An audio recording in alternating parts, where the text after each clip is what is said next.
Thanks, Dad.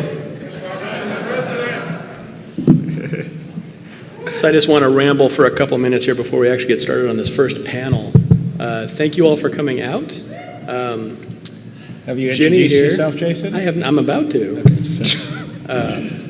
So my name is Jason Hutchins. I'm a senior producer for the Persistent Universe. Thank you.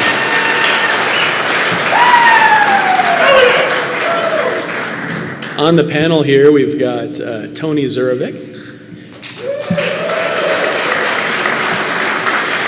I think everybody knows Chris. And then Mark Skelton. Hello. Where's the roof? Thank you. So just before we get started with the panel questions, I just wanted to thank you all for coming out.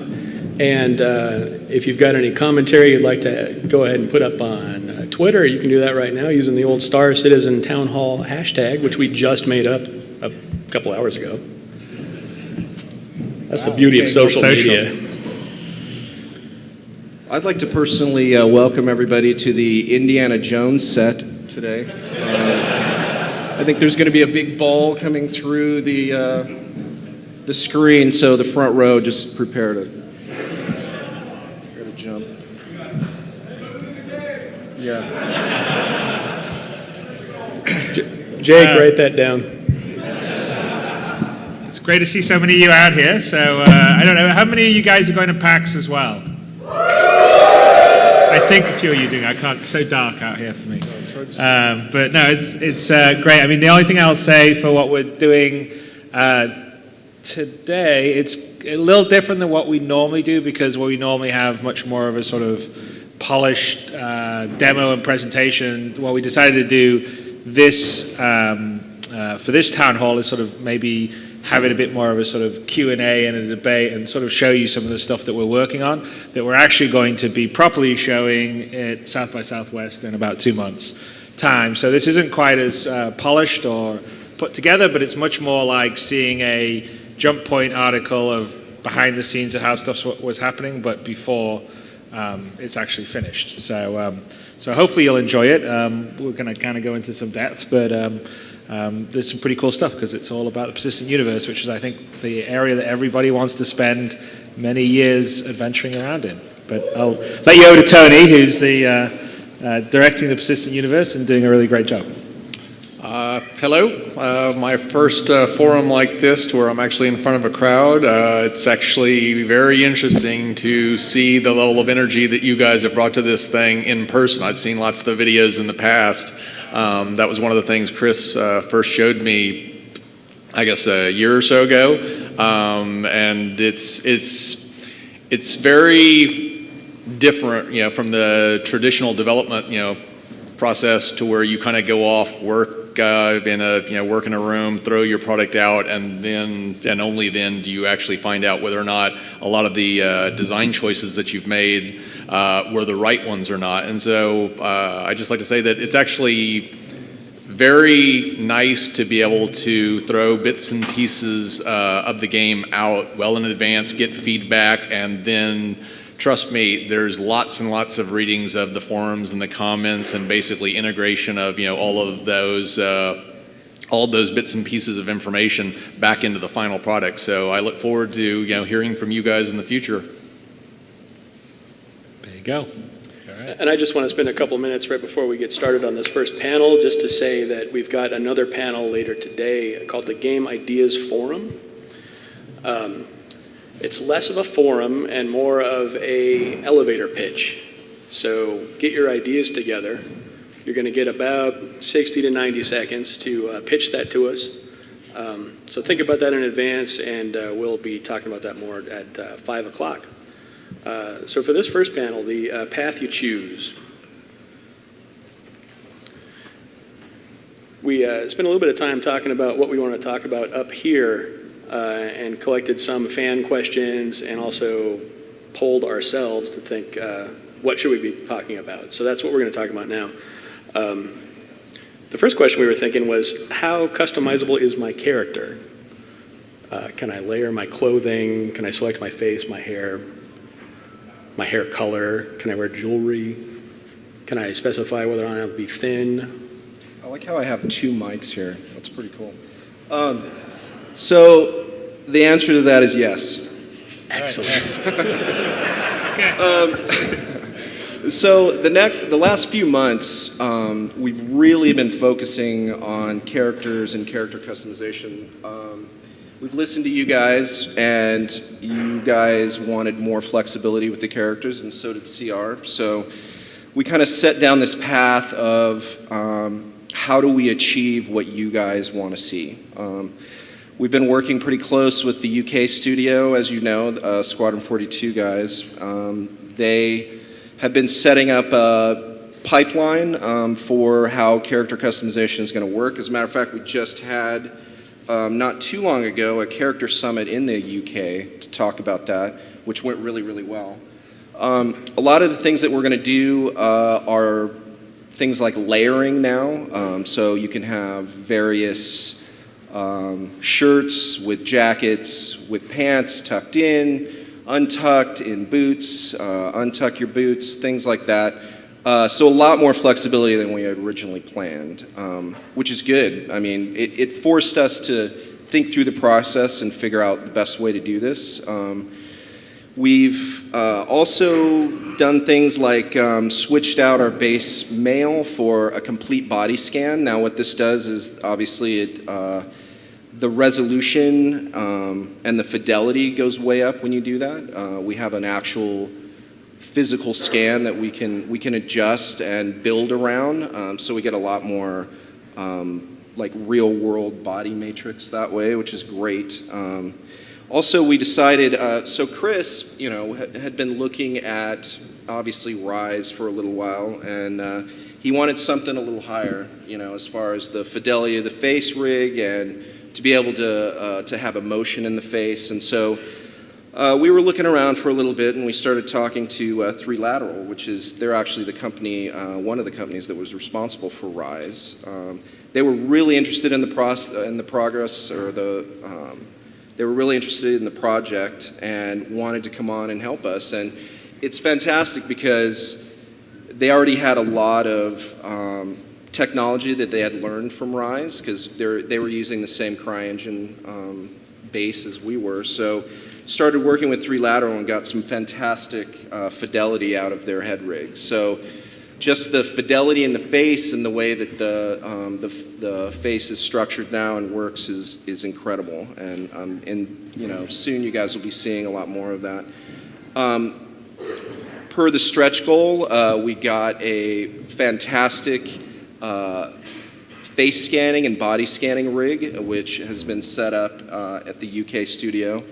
Right now, it's got between like 80 and 90 cameras, I believe, but I think we're going to expand that actually for fidelity reasons. I think, Chris, you just got your head scanned not too long ago. Although he won't give it to me because I don't. You know. Actually, I was trying to find. Unfortunately, they've all gone home or drinking at the pub right now in the UK. Right. No, it's pretty impressive. So I think down the road we'll sort of show you, but the concept is that all the character heads are, you know, we're going to scan the actors that we use in Squadron 42. We're going to scan a selection of character heads for the persistent universe, both male and female, and then we're going to allow you to blend between these so you can change the size of your nose, or jaw, or ears, and color of eyes, and color of hair, and all that kind of stuff. And it's at a extremely high fidelity, and so we're just basically trying to. And so we're sort of still, so we don't really have the stuff to show you the final stuff. I think there's sort of a range of motion test that maybe was sneaked on around the verse, but that's still down the road because we're actually there's a whole level of rigging that's about 2 weeks off in terms of the fidelity where we're simulating the secondary muscles that you would have on the arms and stuff. So there's a base rig and a skeleton now, which is kind of what you're seeing, but the more subtle stuff is the way the muscles would move and flow, and that'll probably be completed in the next 2 weeks. We're also working with Imaginarium in the UK, and Imaginarium's the the company that Andy Serkis started to do sort of performance capture, and they sort of do a lot of R&D into how to like capture the performance on the face side. So we're sort of using what they're, we're partnering with them and investing in R&D with them, and 3Lateral, who Mark already talked about. There's another company called Cubic Motion that's involved in sort of that pipeline and workflow. But the ultimate idea would be to have an incredibly sort of emotive and fluid facial animation and also body animation. So you guys haven't seen the results of it yet. The stiff character walking around the hangar is definitely not anywhere close to the final result. But probably I would say when we're showing the social module and the FPS stuff, we'll have sort of some of the first iterations of it, although the stuff that we're doing is going to take beyond just what we're going to be showing you guys in March and in April. So, but it's all pretty exciting. I wish we had some images to show you of this today, but we don't. We just like to talk and tease you about it. As we were getting ready for the show, we were looking at various things that we wanted to show or not wanted to show, and for the most part, we decided to show a lot. However, we just hooked up this new mocap to the new rig, and like Chris was saying, we're going to do the musculature, and without the musculature, it looks like this kind of hideous rubber man, and nobody wants to see that. Well, I think they've seen a little bit of it because it was on around the but yeah, but basically, there's just essentially the pipeline for the next generation character has literally is in the process of being finalized, and once the pipeline's finished, there's a lot of things that are happening that will all sort of come together, and then you'll start to see the results of it in the next few months, where we'll actually be able to show you, okay, here's the layering of the clothes, here's a jacket, here's a pair of pants, here's a t-shirt, and how it layers, how it would all move. But all the pipeline has been worked out for that. It's just a matter of implementing it all.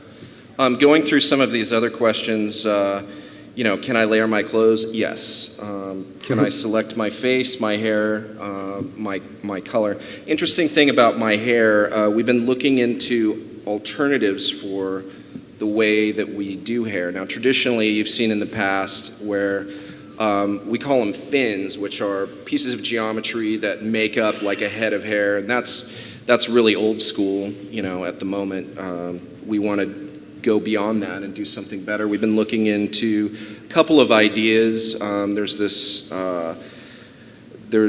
process called trace effects that we've been kind of looking into, which is more of a spline-based hair. You get a lot more resolution out of it. It's still kind of in its infancy. We're looking into it, but I'm sure it'll get better as we go. But just things like that, upping the resolution, upping the fidelity.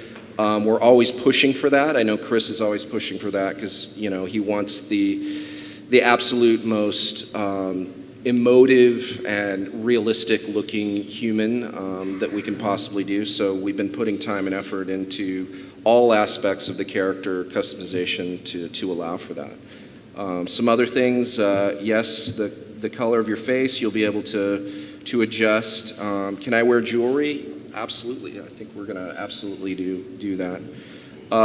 Thin and fat. So here's an interesting question. We've been going through this. You will be able to adjust your character thin and fat. Now, there'll be a maximum and minimum, obviously, because we've been talking about some of the problems with the ships. You can't. You basically have to fit into the pilot seat, so you can't be too big. Yeah, I mean, you also can't be too small. So that's why it's kind of like in today, if you're in the Air Force, there's a range that you're meant to be between to fit into the cockpit. So we have to otherwise we're going to have way too much variation in all the ships. So. Yeah, that Mustang cockpit is worse than British Airlines coach. But there will be a thin and a heavy and adjustable between them. We're definitely setting it up where that's going to be possible. So yes, I think all of these are absolutely on the horizon, and we are building the base pipeline to allow for all of these things to happen. Tattoos? What's that? Tattoos? Yes, actually, Tramp we've been stamp? talking about that too. Some of the ship technology. we've been doing things like a second UV set, which we've written code for, which wasn't originally in the CryEngine, which that allows for things like tattoos and customizable things on ships, like having your own call-outs on ships and stuff. So that's absolutely going to come. It's just a matter of time and getting that process put into place. Beards? Yeah. I think we've been talking about it. Obviously, I mean, I wear a beard. Everybody on this panel, well, except for Chris, wears a beard. Chris is the only one who's had has had his face scanned because of that. Yeah, because in order to get your face scanned, you have to shave. So right. You're probably not going to see this in the game. We have been talking about beards. Again, I go back to like the trace effects thing. That is a possibility for beards and hairstyles. But again, we've been looking into it. It's on the horizon. It's something that will happen eventually. It's just a matter of figuring out the best way to do it. And thanks for asking, by the way. Yeah. Beards. So where do you start the game? The game begins at the hangar, right? You'll wind up starting the game. Basically, once we actually, we're probably about 2 versions away from, on the Persistent Universe release schedule, from allowing you to actually select your starting planet. Where you'll actually spawn is obviously within your own hangar. Your hangar, as you already know, serves as a kind of inventory repository. Right now, that's predominantly in the form of your ships. It's in the form of your flare objects. One thing that we'll be adding to your hangar in the very near term with the social module will be what we're calling a sim pod. And I think we've actually got an image of that. It did. Yes, I believe it's we coming. Did. Yeah, so basically this is going to become your new gateway into Arena Commander and the upcoming first-person shooter module that you should see in the roughly March timeframe. We're eventually going to add a lot more customizability to the hangar. That's going to include everything from a room system to where you'll be able to add, targeting rooms, overclocking rooms, entertainment rooms, a variety of things. One of the things that Chris is very big on is allowing players to basically obtain trophies, pictures from the different areas that you see within the game. There's obviously a tremendous amount of effort going into building out some of the visuals and the locales that you're going to be exposed to within the game. And so one of the very appealing things is just the ability to take snapshots, obtain a trophy from the top of Terra Prime that says I was here, and you can actually store that on a little display table within your hangar. We're going to add elevators into all of the hangars, and the elevators are going to become your transition point to the primary city. So what you'll wind up seeing in the upcoming social module will be an elevator that's been added to your hangar, and you can take that and basically select the main landing zone level, and all of a sudden when the door opens, you'll have transitioned over into the full-blown ArcCorp city. You'll be able to wander around, but we'll get into that in a little bit more detail later in this discussion. One thing that we just announced earlier today is the addition of some different skins for your buggy. And before you get onto that, I just want to mention something about the SimPod itself. So you guys notice the date there on that image. That's a concept that just came in this week, and we are modeling this right now. So this will be in pretty soon. One of the reasons why we're adding the SimPod is we want to get away from some of that very gamey user interface of hitting the escape key to have to get into the Arena Commander, right? So we want to actually have something you walk up to and have to interact with to make it feel more alive, really, is what it is. It feels more like a futuristic arcade game that you're stepping into and experiencing some sort of virtual reality, as opposed to, what we were basically building into the ship. Like the arcade machine in and I just wanted to call this out as an example of how early this stuff is that you're seeing today. Like, this is all stuff that's coming this week. Some of the stuff's a little older that we're still working on, but this is all fresh stuff. So onto the buggies. Actually, before we jump on to...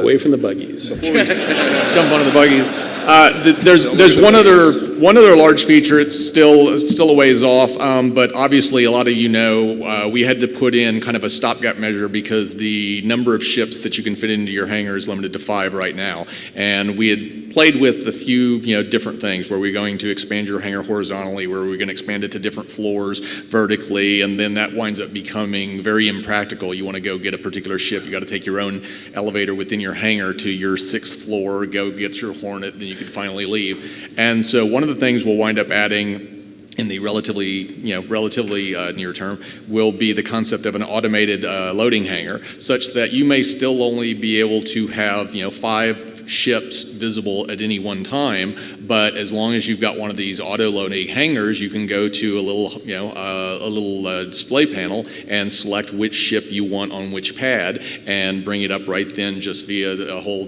mechanical process. Skelton could probably add a little bit of detail in regards to what. Yeah, if you guys have seen, we were using kind of the Japanese parking structure. I don't know if you guys have seen that, but basically it's like it goes down and has, it's kind of a big Ferris wheel under the surface, and what it does is it basically goes down and dials in which ship you want, and then comes back up, and then you have your ship on the pad. So obviously, I mean, if you want to get to a ship quick, that's going to be a really fast and easy way to do it. That way you don't have to, have a million ships that you're taking your little buggy to back and forth, to see. So the primary ships that you want to show your friends and stuff, you can have 5 pads worth of them. So we've been talking about this for a while, and I think it makes a lot of sense. So much more appealing than adding the turbocharged option to the buggy so that you can reach your 27th ship in a row. Well, I don't know about that. You may want to ask them. They probably wouldn't mind trying to do an Evel Knievel and jump over 27 ships in a buggy. Both? That would be fun. I have a planet to do that. That's true. Yeah, the Idris stuff, I mean, we've been talking about, like, where do you park the Idris in your hangar or anything bigger than that, which...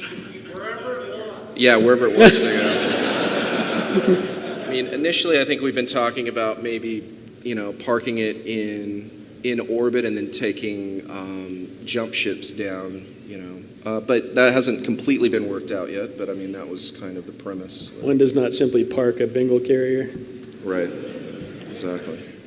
Yeah, there's obviously going to be a limit just in terms of, at some point we're going to have a cutoff between what's practical. I mean, some of these ships, just given, the mass, it makes no sense given the overall, level of realistic fidelity within the game to actually allow them to be, sitting on a planet side.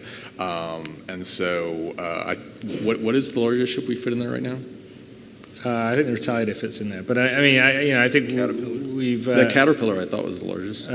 We've talked. I mean, it depends. We've talked about having a big landing pad for some bigger ships that isn't in your hangar, that just happens to be sort of a landing pad out there, and then at a certain level, the ship will stay in orbit, and you'll come down, and there'll be a shuttlecraft that's sitting in your hangar, and that's you basically get into the shuttlecraft, and that's how you'll go back up to your big ship. So.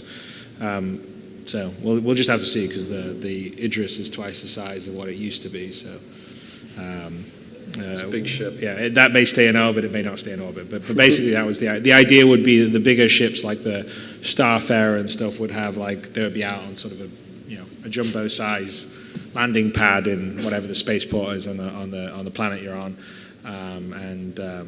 but most of your ships would be in the hangar, and then the really big ones would be in orbit. So I'd mentioned before, so the different skins that were just announced this morning, so that you can customize, your buggy. Here's some examples. Everyone that bought a ticket to this event should actually have one of them in your account right now to equip.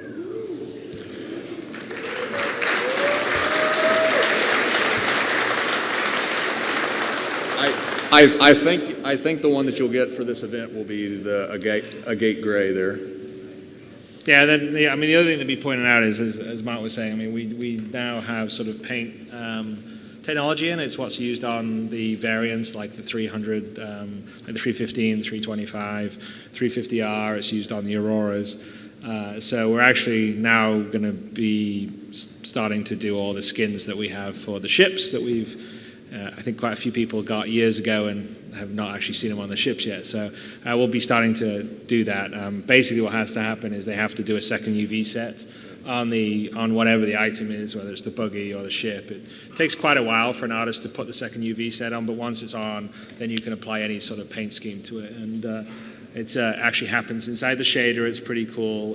There's a sort of pretty efficient way of storing the data so it's not massive amounts of texture memory. Signed distance fields if anyone's interested. But it's pretty cool. So yeah, so for what will be happening going forward is now we'll be able to roll out different sort of, first of all the skins that we've already promised, but probably some new ones, and at some point we'll allow tools for people to be able to sort of do their own paint job. And we've got a fairly efficient way of storing the data, so it's not going to be a huge amount. I think the paint, is it a 512? What, for the paint job? Yeah, I can't remember what the texture size is. well, it depends on what decal you're putting on, but most of the decals themselves are they're like 512. Well, I'm not talking about the decal, I'm talking about the paint. The whole paint? The paint I think it's a thing 1024, isn't it? I don't know. Yeah, 1024. All right. I'm not sure Mark's right, but we'll move on. Yeah. Okay. So All right, anyway, you on can to the buy next. these. You can buy these today, and everybody's getting an agate gray who bought a ticket.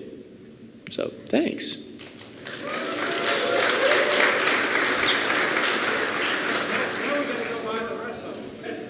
Yeah. So Tony, you were talking about transitioning to a common area via the elevator. When you get into that common area or kind of landing zone, as we call them internally, can you carry a gun into the landing zone? And if so, can you use it? Yeah, this is an interesting one. It was one of the first things when I came onto the project, or the original plan, as I understood it, was that the landing zones were originally going to be combat free, and then there would be segues. You could take a subway to a more dangerous area. And I wound up talking it over with Chris, and he liked the idea of basically trying to expand the concept to give a lot more freedom and flexibility to the players by allowing them to actually carry their guns into any of the landing zones with all of the design baggage that's going to involve in regards to fixing a whole slew of problems that come up. But the basic effect that we wanted to get, the ultimate objective, was that we're putting a lot of time and effort, obviously, into building out all of these cities. And the first time that you go to one of them, it's just going to look absolutely spectacular. You're going to be blown away. The first time you see ArcCorp in person, or Terra Prime, or a variety of other areas.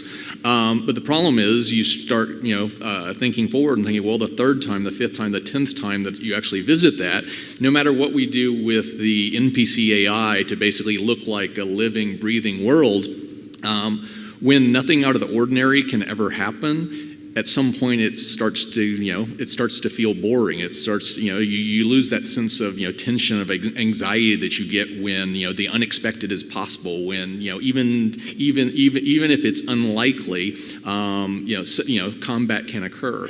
And so we wound up making the design decision to go ahead and allow guns.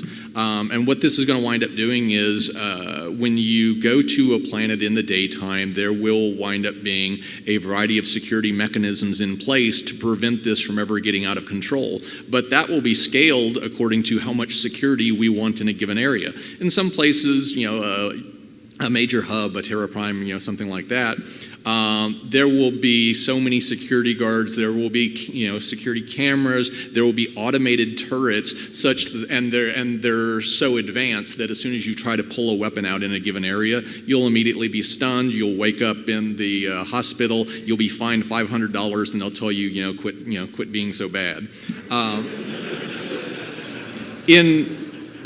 But what we like about this, though, is as opposed to having one of the original design thoughts was, well, maybe we would just deactivate all of your weapons when you actually landed on the planet. And the problem with that is we would no longer only be able to prohibit combat within the areas we really wanted to make secure, but that would prevent combat from occurring down the dark alleys where it would actually be nice. And so in this case, when you wander onto ArcCorp, we'll wind up having mechanisms to discourage that type of player against player stuff from getting too out of control. But at the same point, if you arrive on a planet at night, you look around, there are very few security guards, the normal shops that you want to go visit are closed, and you're looking to restock your ship. And so you know that there's an arms dealer, and he's at the back end of a dark alley, and you walk down there, and you actually hear a door open, creak open behind you. You will turn around and you will look, because the last time you did that and you didn't, somebody actually stunned you, took all your money, and you've remembered that ever since. And so in this case, what it's going to do is having the potential for combat is going to keep you on your toes. It's going to make you, always be paying more attention than you would if we just blanket restricted it in its entirety. There are, but it's also going to be specific to, like, Terra, you're not likely to get mugged when you're in the nice areas. If you go down the blocks, down an alleyway, then perhaps someone will try and mug you. Or if you're on Nyx, where it's basically a pirate base or city or whatever you want to call it, then yeah, that'll be much more loose and tumble. So I mean, I think you could probably, just like anywhere, you could probably walk around certain areas of cities without a weapon on you, and you'll be okay. And then you just know if you're going to go to the sort of more sketchy part, then you better be ready to defend yourself. Yeah, absolutely. And it'll vary from planet to planet. It'll vary from from hour to hour. It's like in the middle of the day, the streets of New York are very safe. The streets of New York become a little a bit less safe at night. The back alleys in New York are probably dangerous. Definitely dangerous in the middle of the night. And so what you've got is a whole lot of shades of gray, as opposed to just a Boolean, yes, you can engage in combat here, or no, you can't. One other thing in regards to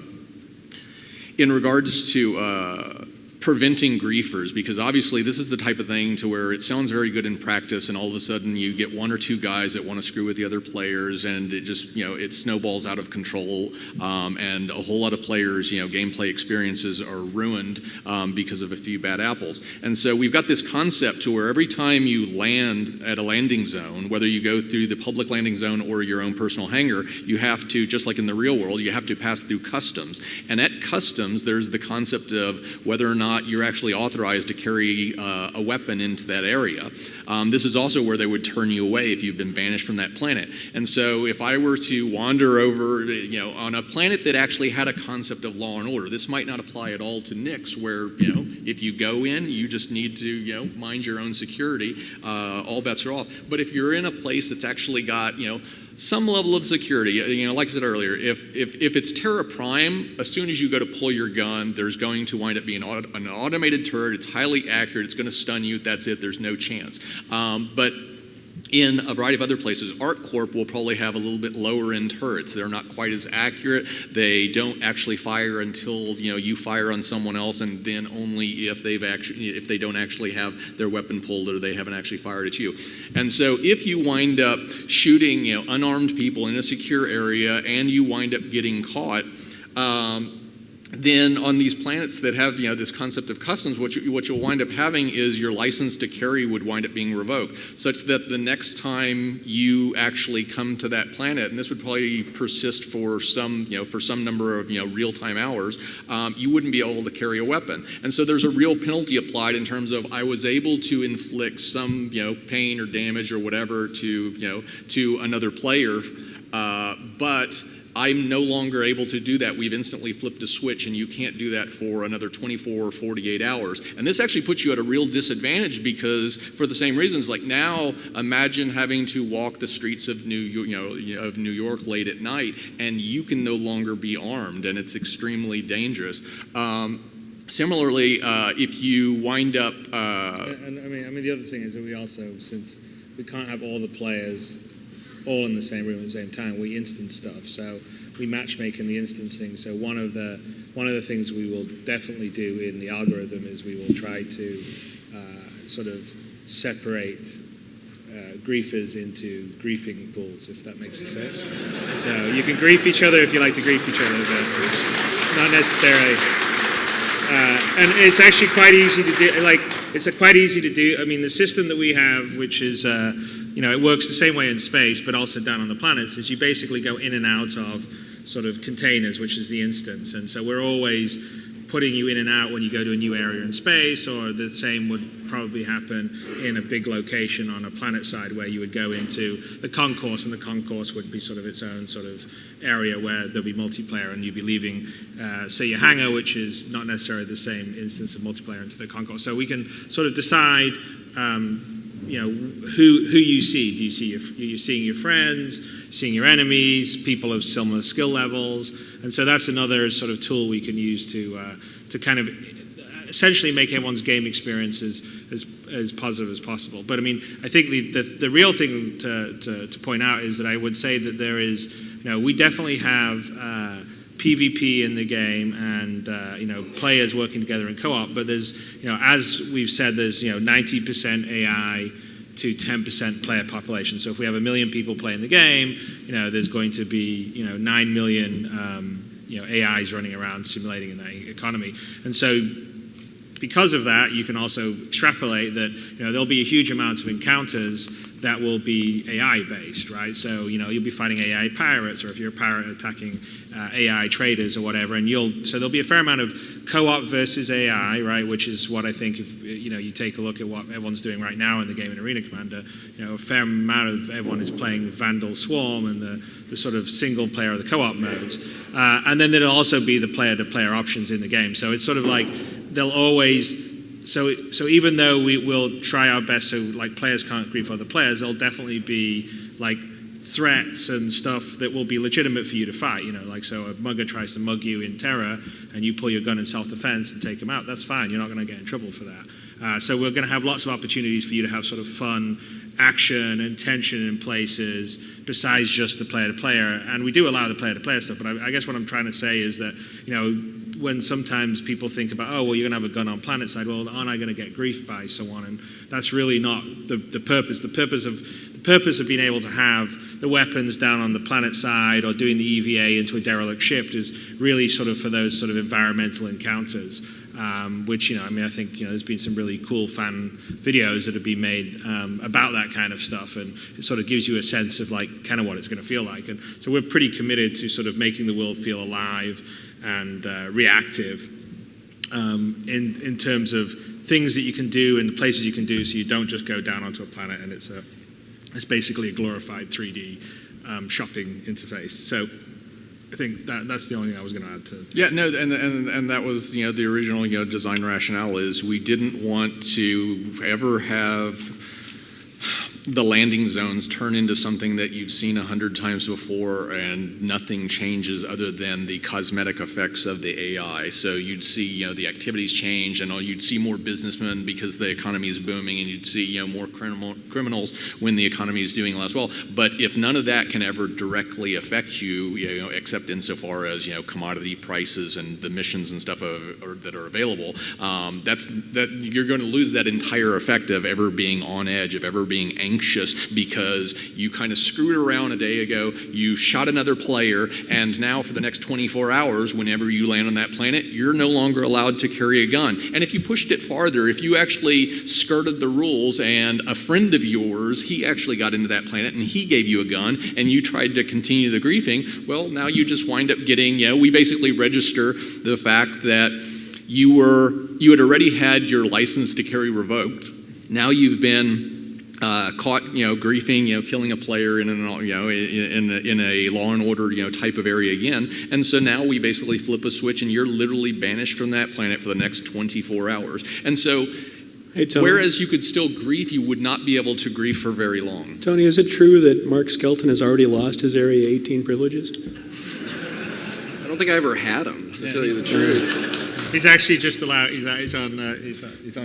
Hey, so speaking of landing zones and shops, what are the kind of things we can do in shops on the landing zones? So there's a lot. I think we've actually got a few images to show for some of these, but one of the first shops that you guys will probably wind up getting familiar with is the clothing shop, and this will be pretty common throughout most of the popular landing zones within the environment. We don't actually have any shop art for that, so we were just going to show some concept art for some of the clothing. Yeah, actually, that's very high on the list, and it's part of the reason why I like that concept of this level of gray as opposed to a Boolean. There again, it's like you always have to simplify for a relatively brief discussion like this. But I love the concept of having cameras within a bar, and you have a bartender, and basically every time he winds up doing a transaction with a customer, $10 is deposited into his cash register. If you're a clever enough player to distract the bartender and ensure that his security camera is not currently it's basically rotates, and to make sure that it's not actually focused on the cash register at the time you try to operate it, you can wind up making money. It's a self. Go ahead. That may be a bad example since we're in a future world that everything's electronic and cash, right? I mean, even in today's world, most bars and everyone wants to use credit cards because it's hard to steal from there.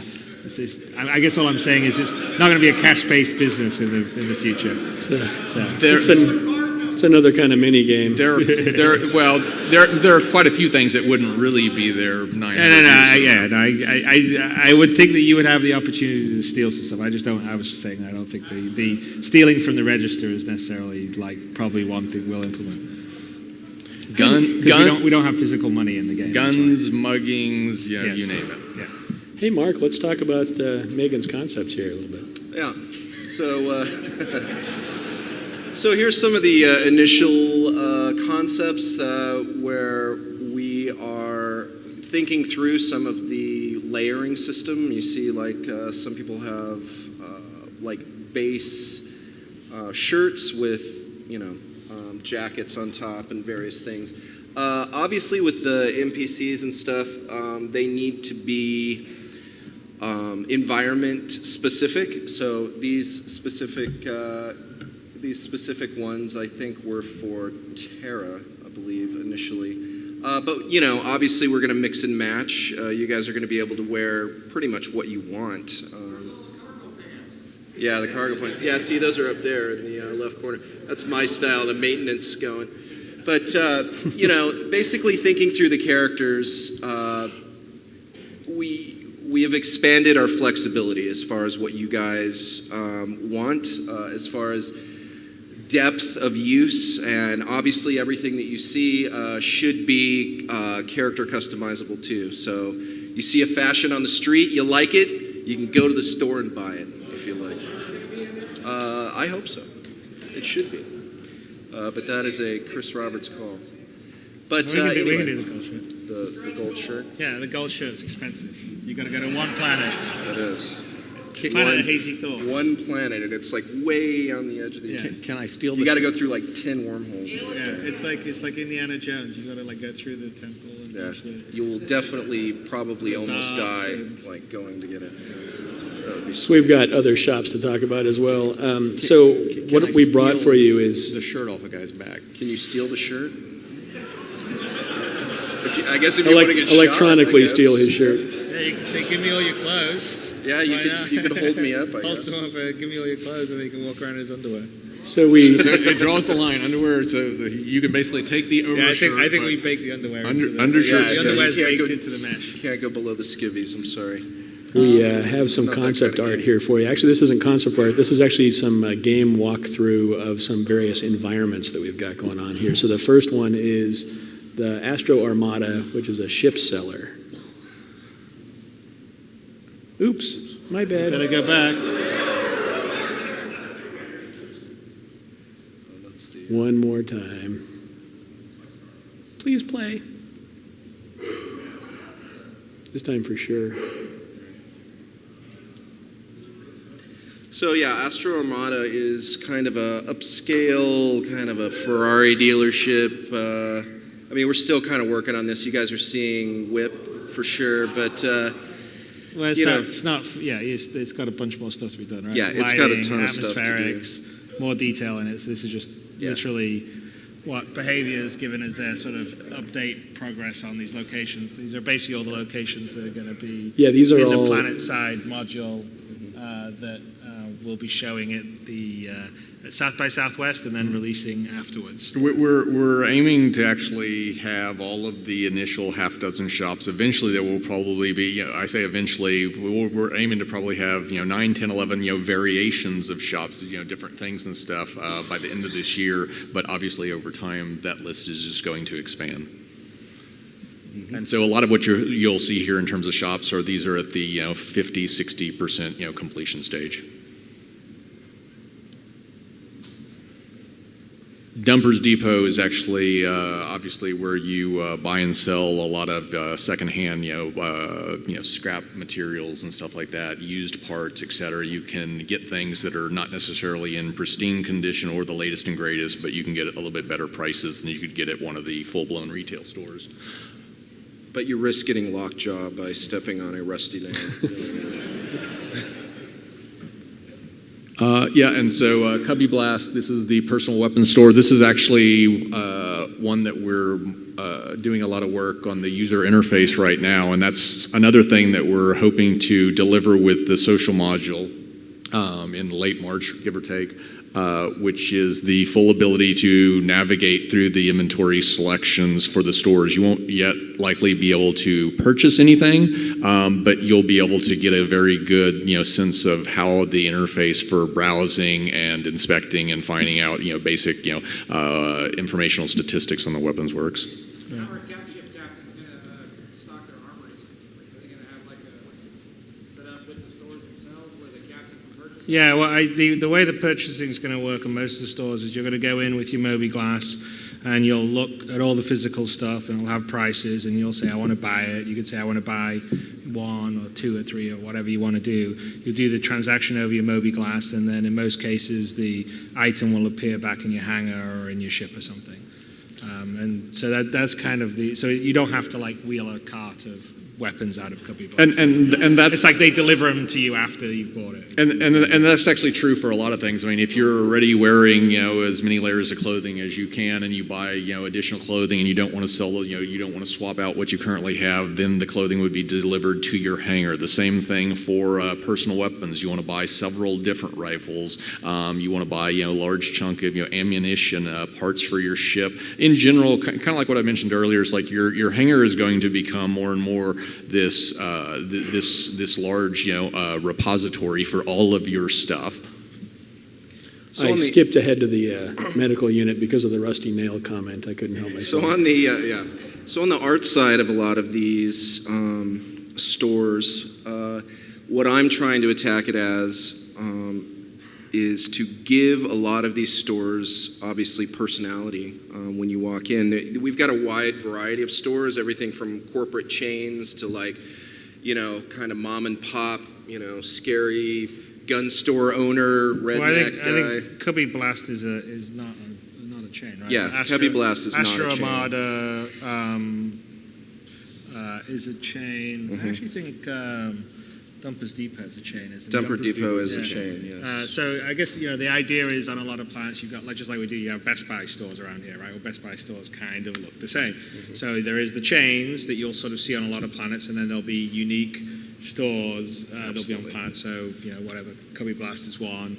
I think there's some other ones like clothes stores and stuff like that. So, but the idea with what's happening on ArcCorp is it's going to be sort of the first planet-side prototype that sort of shows you the variety of stores that you can likely expect in interactions, like things like the bar or going to, getting healed up in the hospital, and then from there, it's more sort of art production, but that gets the functionality for everything that we want to do on planet side is sort of stubbed in, and then we sort of build it from there is the approach. The last environment we have here is the reason why we TDD. put the hospital. Did we already roll through the hospital here? Yeah, we rolled through that. The reason why we put that right after Cubby Blast is specifically because the hospital is basically where you're going to respawn after you die. Assuming you die, out in space, it's going to find the nearest. Or you get mugged. Or you get mugged. Wake up in the hospital. Okay, get griefed. So the last environment bit is the trade development division. Yeah, this is basically the shop where you'll wind up being able to pick up a lot of missions. You'll be able to find out a lot of information in regards to commodity prices. Do we actually have a shot of the outside? No, not the outside, no. Basically, this actually doesn't do justice. Come the release of the social module, this is actually one of the more attractive shops I think you're going to see, not just because of what's internal to it, but because you can actually see ships landing, cargo being unloaded, outside. You can see, all of the outside traffic, through this. I mean, basically, right, this is the combination of the commodity exchange and sort of the mission clearinghouse. So you would go in Yes. here to get a job. Okay, I want to, here's a job to haul cargo from our corp to wherever, Nix or something. And then you could also go there to sell and buy goods for you to sort of trade around. So that's sort of the commodity broker of Star Citizen. And it's also going to be different depending on where, it's going to look different depending on where you are. That's sort of the big flashy corporate version. And again, like Tony says, it's this is all very early work in progress. There's a lot of detail that's still not there, the lighting, a whole bunch of other stuff. But the process is it's all sort of the functionality and the base rooms and all the rest are getting stubbed in, and then you'll hopefully, in 2 months' time, you'll see something a lot more impressive. Tony, what kind of jobs can we expect to see in mission types? Well, one thing to keep in mind when we're having any kind of discussion about jobs is I'll use terms like a mercenary or pioneer and things like that, but there's no real formal concept of an occupation within the game. What you do is largely dependent upon what you want to do, what your skill set is, and what your ship and other equipment allows you to do. And the reason why I mention that is because there's a lot of areas of gray, again, between some of these different occupations to where, in certain cases, rescue, what I would call the rescue occupation starts to sound awfully similar to a mercenary. Where I kind of personally draw the line is mercenary missions to me, I usually categorize as those that are paid gun for hire. They involve combat. This could involve anything from you being tasked with destroying, a particular ship, securing an area of space, assaulting a particular space station. And one interesting thing about that is, when you accept a mission, it's not necessarily of the type that you accept a mission and then that mission is gone and no one else can join in. Some missions, those geared towards multiple players, whether you actively join a group or not, you may wind up finding that you have the exact same objective as other players within the game. In other words, I basically outfitted my ship with a lot of weaponry. I've got some incredible armor and shielding, and I'm looking to basically make some money by doing some combat missions. I see that there's a pirate base in the far reaches of a particular system. I accept the mission to go try to quell the pirate menace in that sector, and so do 12 or 14 or other players, and you're paid according to what your contribution to that is. Another thing, just on the mercenary side, that they tend to be involved with a lot is what I would call more defensive missions, basically protecting things, protecting a space station, a particular area of space. This could involve escort missions to protect freighters that are traversing through dangerous pathways. They also tend to do a lot of retrieval missions. This could be anything from rescuing a kidnapped politician to retrieving an ancient artifact that's been stolen. Maybe it's on a ship, maybe it's at a particular on a particular station, et cetera, et cetera. Another occupation that is one of my favorites is I categorize it as rescue, and this is kind of what a lot of people would consider a medic, except It differs from a pure medic in that you're not necessarily always trying to heal people. It's more of you're looking to help, you're looking to assist, but not necessarily in a combat-oriented way. So this could involve anything from trying to evacuate scientists that are on a space station that's close to a star, and that star is now got a lot of totally unpredictable solar flare activity that's knocked out their shielding. Parts of the space station have collapsed, and so you need to dock manually. You need to infiltrate the base. You need to basically free these guys from rooms in which they're trapped, at which point they'll jump onto your ship, and then you can transport them back to safety. At the same time, these rescue missions might involve patrolling an area that's heavy in battle and quickly trying to tractor beam pilots that have ejected from their ships. And again, as Chris mentioned earlier, it's like these pilots that are in the midst of these big battles is like could be NPCs, could be players, could be a mixture of both. And you're basically trying to pull them into your cargo hold, get them back to safety, and you're paid according to how many of these guys you actually retrieve. I think the important thing to point out is that it's not like in a lot of, say, MMOs where you pick a role and that's what you're going to be. You're going to be a wizard or you're going to be a warrior or something. That essentially we're going to have lots of different jobs and missions and stuff you can do, and it's kind of up to the player what he wants to do with them and also how he's equipped his ship and he's equipped himself. So you could one day be taking mercenary missions on, the next day taking a rescue mission on, the next day deciding that you're going to take a transport mission on and take goods from planet A to planet B. You could then decide that you're bored with all this law-abiding stuff and become a pirate.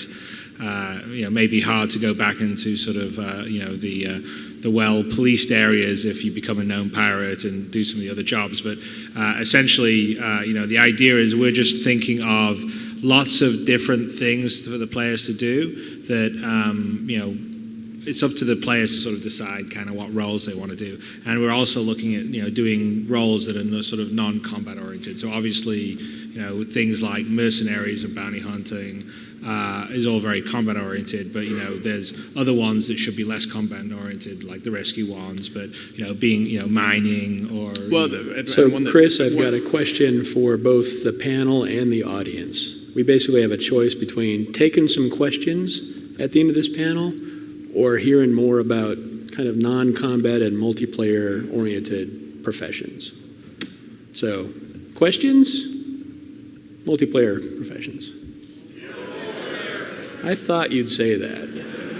So yeah, tell us more about what you want to talk about. Like, how do we get like a multi-crewed ship have a reasonably fun experience together? The mining. Mining's. There are actually a number of different occupations that will benefit tremendously from having multiple players and or NPCs, working in tandem together. So to use mining, as an example, mining is not an occupation that's completely safe. These big asteroids that you're going to be, injecting, megawatts of energy into, they contain volatile materials. They contain, compressed gases.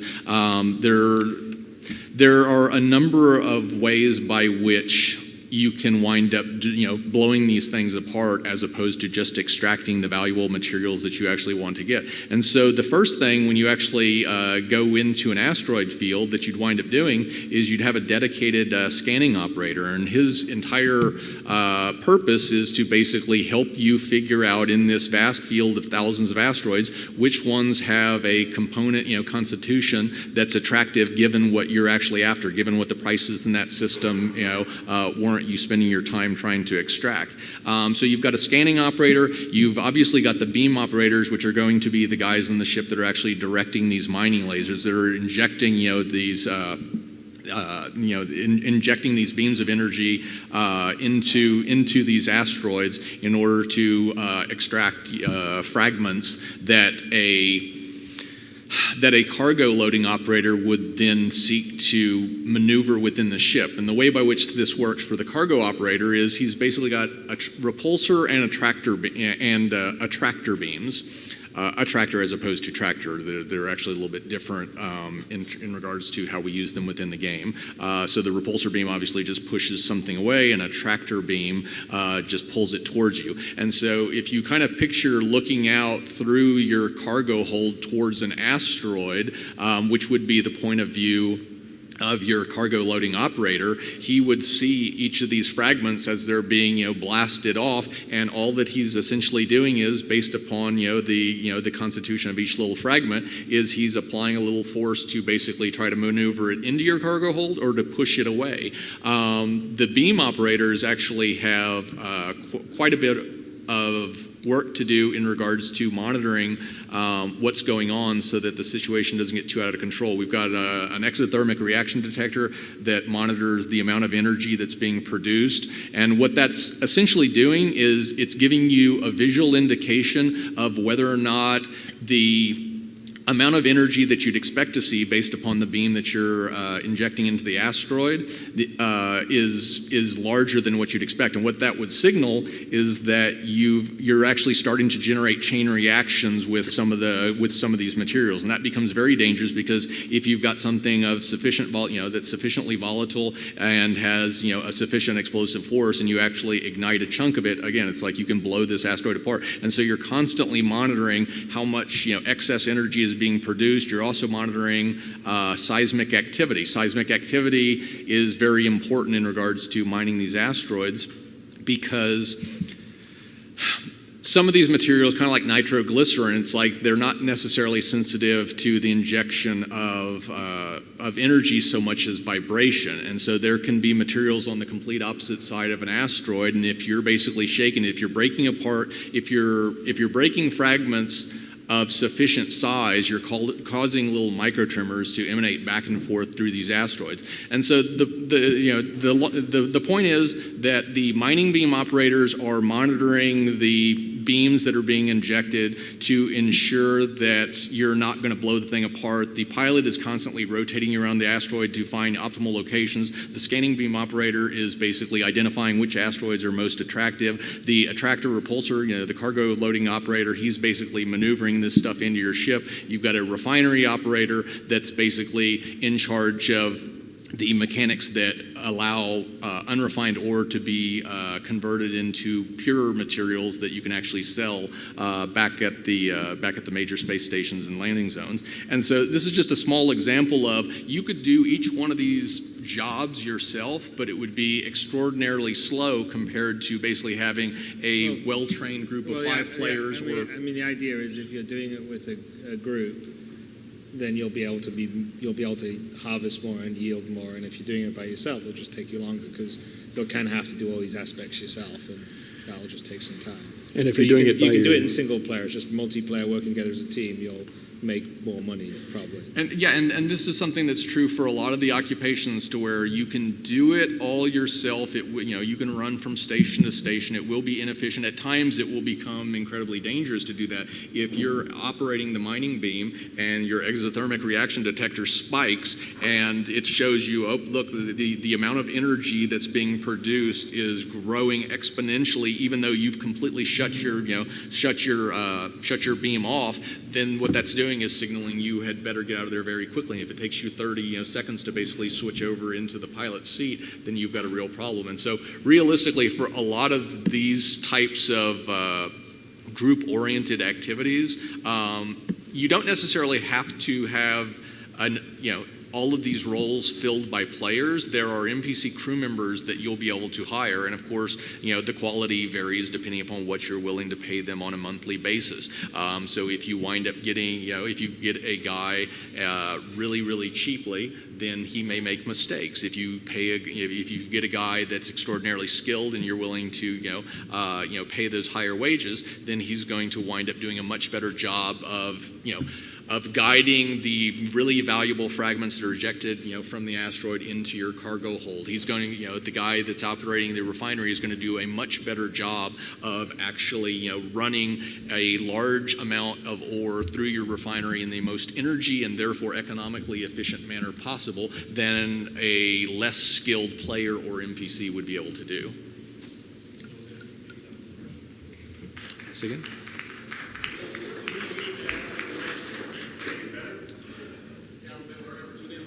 They're asking if the NPCs can learn and get better. NPCs will, the more they do stuff, they'll get better. So if you have a ship and you have an NPC that's in the turret and you survive, you win 10 battles or 20 battles, they will get better. They'll be like, basically the way the NPCs will run is they'll have very basic stats in the background, like their morale, their accuracy, those, not probably to the level you would in a full RPG, but enough that we can sort of rate the NPCs. I mean, we already do it for enemy pilots, like if you're fighting, say, the Vandal and Vandal Swarm, there's obviously the boss NPCs of a different level of skill compared to the base grunt ones. And so it would be the same, that you would basically just have NPCs that if they're your crew for a while and you happen to continue to do well, they sort of get trained up, so to speak. And it'll also affect, because you can, like Tony I think mentioned before, you can hire a crew member and they're cheap, but they may not be very good, or you can hire a more expensive crew member and they've obviously got higher stats. Or you can get your friend, and basically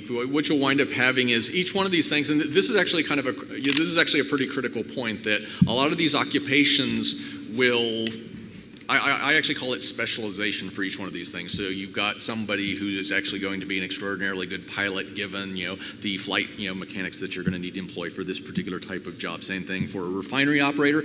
It's not going to be flip a switch and all of a sudden your ore gets processed. You're actually going to have what I call like a mini game. Basically, you're going to have a lot of mechanics that you need to manipulate within the game, and some players will do that better. Some of these challenges will be primarily, they will primarily require dexterity. Other ones will primarily require intelligence. Other ones will require, some combination, of those two. Another occupation that kind of like meets this criteria would be pioneer. There are a number of these occupations. Pioneer is what Tony's calling the explorer. Yeah, it's basically a pioneer's purpose is to discover new objects of interest. And this actually factors in with what Chris was saying earlier in regards to a pioneer would probably be the closest thing we have to, you just want to see what's out there. I don't really care to exploit it. I don't care to fight. I just want to find things. But it's interesting because it's not a one-off. It's not a disposable mission to where he just kind of lives off on his own. A lot of the game design is turning out to be very symbiotic in nature. And what I mean by that is a pioneer's sole purpose is finding things of interest. That might be an asteroid field. Why is that valuable? Well, because after he discovers it and it becomes common knowledge, then the people that actually want to do mining missions utilize that output of a pioneer as an input for them. They need a location. They need an asteroid field at which they can ply their trade. A pioneer might discover a comet that would be extraordinarily useful as something for a scientist to research. You can, one of the examples I use is the movie Armageddon. You had the space shuttles approaching from the backside of the asteroid that was approaching Earth, and you had large fragments breaking off. And so you can picture a science mission basically needing to get a 30-second video of the backside of one of these asteroids that's throwing off all these pieces. And so the danger there is you need to be an extraordinarily good pilot. Another thing for a pioneer would also be identifying derelict ships, which would be of a lot of interest to salvagers and to people that are willing to put in the time to try to repair these things, get them back to port, and if you can actually do that, you may get a large payday. So there's a lot of attention being given to these different, occupations within the game, that while there may be a lot of danger, whether that's mining or whether that's a scientist that's trying to, get, a 30-second video from a dangerous, from a dangerous spot on a given asteroid, a scientist that's trying to get a sample of a coronal mass ejection, but in such proximity that it's actually very dangerous, or trying to get precise measurements on a micro black hole. All of these things have their own dangers associated with them, but they're not of the combat variety. And so the real point there being, it's like there will be a lot of danger both on on the combat-oriented missions and on the non-combat, and it's up to the players to basically choose what they're most interested in doing. That is a great segue and a great stopping point, because we're out of time for this panel. Who here needs a bio? Anybody? Yeah, me too. All right, we're going to take about a 5-minute break, folks, and we'll start up the next panel shortly. You didn't even talk about piracy. By the way, Jason, you didn't tell you to talk about piracy. Yeah, I know.